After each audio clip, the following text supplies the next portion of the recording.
Hello everyone, আসসালামু আলাইকুম। আজকে আমি ভীষণ মজার একটি রেসিপি করব। আজকে আমি বরবটির পাকোড়া বা বড়া বানাবো। বাসায় ছোটো ছোটো ছেলে মেয়ে থাকলে দেখবেন যে সবজি বেশি খেতে চায় না। এরকম করে বড়া পাকোড়া বানিয়ে খাওয়াবেন, দেখবেন যে বড়া সব খেয়ে ফেলবে। আমি আজকে যেভাবে বরবটি দিয়ে বড়া পাকোড়া বানাবো, ঠিক এইভাবে বড়া পাকোড়া বানাবেন। এরকম করে বানিয়ে তারপরে খেয়ে আমাকে কমেন্ট করবেন যে খেতে কেমন হয়েছিল। খেতে যদি ভালো হয় তাহলে অবশ্যই আমার ভিডিওতে লাইক, কমেন্ট, শেয়ার করবেন আর আমার চ্যানেলটি সাবস্ক্রাইব করে চ্যানেলের পাশেই থাকবেন।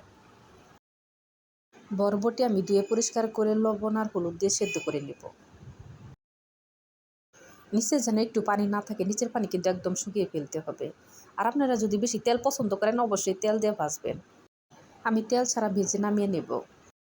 এখন আমি দিয়ে দিব 2 চামচ চাউলের গুঁড়া, 1 চামচ ময়দা আর 1 চামচ বেসন। এখানে কিন্তু বেসন বেশি দেওয়া যাবে না। কাঁচামরিচ, রসুন, পেঁয়াজ, আদা আমি একসাথে ব্লেন্ডার করেছি। আমি 1.5 চামচ সেই বাটা দিয়ে দিব। আর দিয়ে দিব পেঁয়াজ কুচি, স্বাদ মতো লবণ, কাঁচামরিচ, 1/2 চামচ হলুদের গুঁড়া আর সামান্য একটু শুকনো মরিচের গুঁড়া, 1/2 চামচ ধনিয়ার গুঁড়া আর 1/2 চামচ জিরার গুঁড়া আর 1/2 চামচ গরম মশলার গুঁড়া। গরম মশলার গুঁড়া কিন্তু মেন, এটা দিতেই হবে। হাতের কাছে থাকলে অবশ্যই দিবেন, কারণ এটাই টেস্ট বেশি বাড়াবে। আমি এখন মশলার সাথে বরবটি ভালো করে মেখে নেব। এখন আমি আবারও 2 চামচ চাউলের গুঁড়া দিব, কারণ এই ব্যাটারটা পাতলা হয়েছিল। চাউলের গুঁড়া দিলে কি দেখবেন যে বড়াটা খুব মুচমুচে হবে আর খেতে ভালো লাগবে। কিন্তু বেসন বেশি দিবেন না, বেসন বেশি দিলে কিন্তু বেসনের স্বাদটা চলে আসবে, বড়ার স্বাদটা পাবেন না।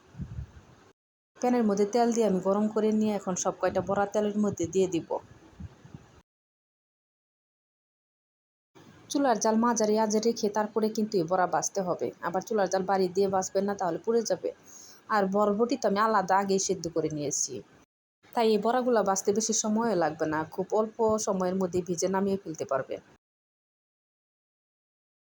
বড়া এক পাশে হয়ে গেছে, আমি সব কয়টা বড়া উল্টিয়ে দেব। বড়ার মধ্যে দেখেন কত সুন্দর একটা কালার চলে আসছে। এই বড়াগুলা চা নাস্তার সাথেও খেতে পারেন এবং কি গরম গরম ভাতের সাথেও খেতে পারেন। বড়া কিন্তু দেখবেন চা নাস্তার সাথে খেতে কিন্তু বেশি ভালো লাগে। বড়া ভাজা হয়ে গেছে, এখন আমি উঠিয়ে নেব। দেখেন বড়ার মধ্যে কত সুন্দর একটা কালার চলে আসছে আর খেতে অনেক মজা হয়েছিল। আর এই বড়ার মধ্যে অবশ্যই কিন্তু 1 চিমটি গরম মশলার গুঁড়া দিবেন। বাসায় সবাই একবার হলেও বানিয়ে খেয়ে দেখবেন, আশা করি ভালো লাগবে। সবাই ভালো থাকবেন, আল্লাহ হাফেজ।